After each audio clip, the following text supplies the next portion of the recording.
नमस्ते। देखिए, हर कुछ सालों में ना एक नया एसेट क्लास सामने आता है जो पूरी फाइनेंशियल दुनिया को हिला के रख देता है। आज हम बात कर रहे हैं शायद उन सब में सबसे ज्यादा कंट्रोवर्शियल एसेट की।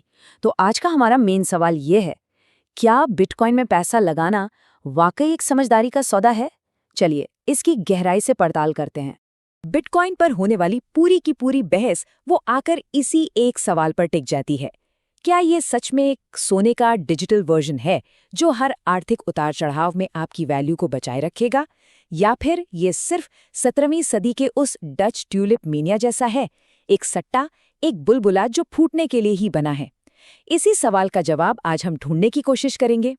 तो इस गुत्थी को सुलझाने के लिए हम इसे 5 हिस्सों में देखेंगे।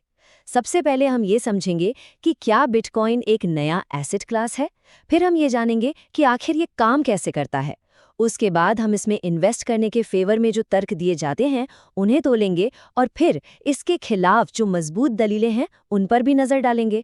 और आखिर में हम देखेंगे कि फाइनेंस के भविष्य में इसका रोल क्या हो सकता है। ठीक है, तो चलिए अब इसके बिल्कुल कोर में चलते हैं।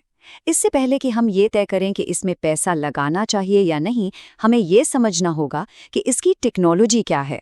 आखिर किसी भी चीज़ की वैल्यू आंकने के लिए ये जानना तो ज़रूरी है ना कि वो चीज़ असल में काम कैसे करती है। ये सब शुरू हुआ 2008 में, ग्लोबल फाइनेंशियल क्राइसिस के ठीक बीच में, जब पारंपरिक बैंकों पर लोगों का भरोसा लगभग खत्म हो चुका था। उसी माहौल में सतोशी नाकामोटो नाम के एक अनजान शख्स या ग्रुप ने ये आइडिया दुनिया के सामने रखा। उनका विजन बहुत सिंपल था, एक ऐसा इलेक्ट्रॉनिक कैश सिस्टम बनाना जिसमें बैंकों जैसे बिचौलियों की कोई ज़रूरत ही ना हो। पेमेंट सीधे एक इंसान से दूसरे इंसान तक पहुंचे। और ये मुमकिन होता है ब्लॉकचेन नाम की टेक्नोलॉजी से। इसको ऐसे समझिए कि ये एक पब्लिक बही खाता है जिसमें सारे लेन देन का हिसाब किताब है, और ये खाता दुनिया भर के हजारों कंप्यूटर्स पर फैला हुआ है। हर ब्लॉक जिसमें कुछ ट्रांजैक्शंस होते हैं वो अपने पिछले ब्लॉक से क्रिप्टोग्राफी के जरिए जुड़ा होता है, जिससे एक ऐसी चेन बनती है जिसे बदलना या हैक करना लगभग नामुमकिन है। यही इसकी सेफ्टी और ट्रांसपेरेंसी का आधार है। तो असल में एक ट्रांजैक्शन होता कैसे है? सबसे पहले कोई ट्रांजैक्शन शुरू करता है और उसे पूरे नेटवर्क पर भेज देता है।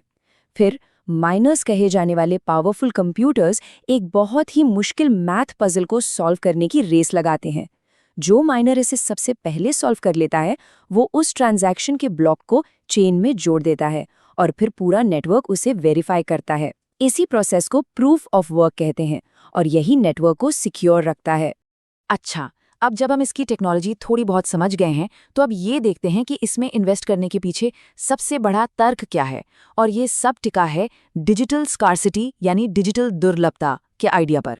ये नंबर 21 मिलियन, ये बहुत ज़रूरी है। बिटकॉइन की टोटल सप्लाई बस इतनी ही हो सकती है, इससे एक भी ज़्यादा नहीं। ये कभी नहीं बदलेगा। अब इसकी तुलना उन करेंसीज से करिए जिन्हें सरकारें जब चाहें जितनी चाहें छाप सकती हैं। ये एक मैथमेटिकली तय की गई कमी है, और यही इसकी वैल्यू का सबसे बड़ा आधार है। और जब हम बिटकॉइन की तुलना सोने से करते हैं तो तस्वीर और भी साफ हो जाती है। दोनों ही लिमिटेड हैं, लेकिन बिटकॉइन की सप्लाई तो बिल्कुल फिक्स्ड है। इसे छोटे छोटे हिस्सों में बांटना बहुत आसान है, 8 डेसिमल पॉइंट्स तक। इसे दुनिया में कहीं भी लगभग तुरंत भेजा जा सकता है, और कोई भी ब्लॉकचेन पर इसकी असलियत को खुद चेक कर सकता है। यही खूबियां इसे डिजिटल गोल्ड का एक मजबूत दावेदार बनाती हैं।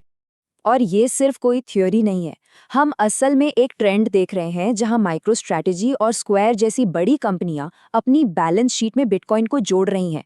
पेपाल ने अपने प्लेटफॉर्म पर इसे शुरू किया, अल सल्वाडोर ने तो इसे लीगल टेंडर यानी कानूनी मुद्रा ही बना दिया, और अमेरिका के SEC ने पहले बिटकॉइन फ्यूचर्स ETF को मंजूरी दे दी।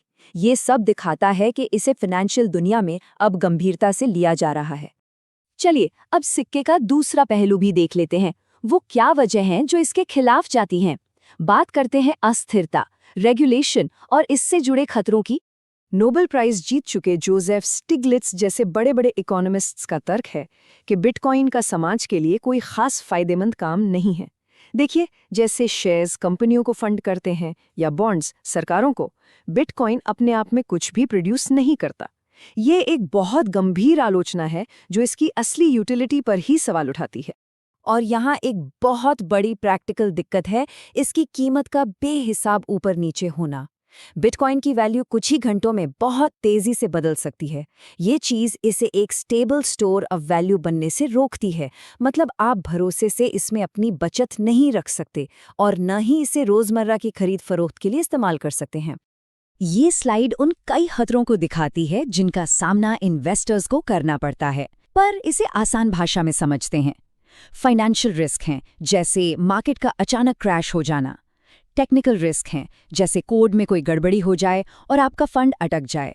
ऑपरेशनल रिस्क हैं, मान लीजिए आप अपनी प्राइवेट कीज खो देते हैं तो समझिए आपका पैसा हमेशा के लिए गया। और आखिर में लीगल रिस्क हैं, जहां सरकारें कभी भी नियम बदल सकती हैं। मतलब चारों तरफ से खतरा है। एक और बहुत जरूरी बात, आइडियली तो बिटकॉइन को एक पूरी तरह से डिसेंट्रलाइज्ड नेटवर्क होना चाहिए, मतलब किसी एक का कंट्रोल ना हो, पर असलियत थोड़ी अलग है। माइनिंग पावर कुछ बड़े पूल्स के हाथों में सिमट गई है।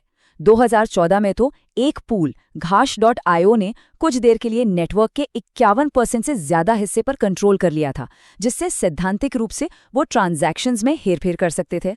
और फिर वो प्रैक्टिकल घोटाले भी हैं जिनसे सावधान रहना होगा, जैसे पंप और डंप स्कीम्स, जहां फ्रॉड करने वाले सोशल मीडिया पर किसी कॉइन की खूब तारीफ करके उसकी कीमत बढ़ाते हैं और फिर उसे बेचकर निकल जाते हैं। ऐप स्टोर्स पर नकली वॉलेट ऐप्स जो आपके फंड्स चुरा सकते हैं, और गारंटीड रिटर्न का वादा, ये तो किसी भी इन्वेस्टमेंट के लिए एक बहुत बड़ा रेड फ्लैग है। तो अब जब हमने पक्ष और विपक्ष दोनों को समझ लिया है, चलिए अपने आखिरी हिस्से की तरफ चलते हैं। क्या बिटकॉइन सिर्फ एक इन्वेस्टमेंट से बढ़कर एक नए फाइनेंशियल सिस्टम की नींव बन सकता है? इसे डिसेंट्रलाइज्ड फाइनेंस यानी डीफाई की परतों की तरह सोचिए। सबसे नीचे है सेटलमेंट लेयर। ये वो नींव है जहां बिटकॉइन जैसी ब्लॉकचेन काम करती हैं, जो वैल्यू को सेफ तरीके से स्टोर और ट्रांसफर करती हैं। इसके ऊपर आती है एसेट लेयर, जहां बिटकॉइन जैसे एसेट्स मौजूद हैं। बिटकॉइन इन दोनों ही फाउंडेशनल लेयर्स में एक बहुत अहम रोल निभाता है, जो आगे चलकर ज्यादा कॉम्प्लेक्स फाइनेंशियल एप्लीकेशंस का आधार बनता है। तो मतलब ये है कि बिटकॉइन सिर्फ एक अकेला एसेट नहीं है, ये उससे कहीं ज्यादा है। ये पूरे डीफाई इकोसिस्टम के अंदर एक बेस डिजिटल एसेट, एक तरह का कोलैटरल और वैल्यू ट्रांसफर करने का एक जरिया बन रहा है। इसका रोल सिर्फ एक सट्टेबाजी के टूल से कहीं आगे जा रहा है। और यहीं पर आकर हम अपने आखिरी सवाल पर पहुंचते हैं। एक तरफ हमारे पास एक ऐसी टेक्नोलॉजी है जिसकी कमी साबित हो चुकी है और जिसे लोग धीरे धीरे अपना रहे हैं। दूसरी तरफ इसमें जबरदस्त उतार चढ़ाव है, बड़े बड़े रिस्क हैं और इसकी असल उपयोगिता पर गहरे सवाल हैं। तो क्या बिटकॉइन ग्लोबल फाइनेंस का एक स्थायी हिस्सा बनेगा, या फिर इतिहास में सिर्फ एक अस्थिर फुटनोट बनकर रह जाएगा? ये तो वक्त ही बताएगा, लेकिन दोनों तरफ के तर्क काफी मजबूत हैं। नमस्ते। देखिए, हर कुछ सालों में ना एक नया एसेट क्लास